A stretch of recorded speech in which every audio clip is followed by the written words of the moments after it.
দেখেন তেলের জন্য মানুষদের কি ভোগান্তি ভোগ করতে হচ্ছে।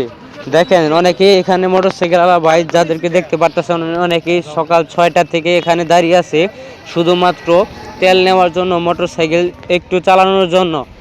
অনেকে আছে এখানে চাকরিজীবী, তারা এক সপ্তাহ পরে আসছে। জিজ্ঞেস করলাম, তারা বললো যে এক সপ্তাহ পরে ভাই আজকে তেল তোলার জন্য আসছি, তাও তেল পাচ্ছে না।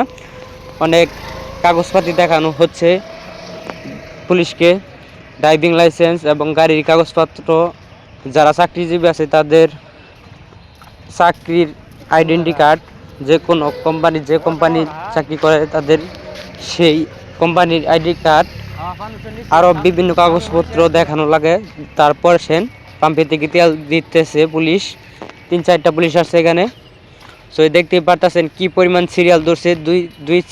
দুই পাশে 2 সিরিয়াল ধরে প্রায় 1 কিলোমিটারের কাছাকাছি চলে গেছে। এই যে মোটরসাইকেলের অভাব নাই, দেখতেই পারতেছেন।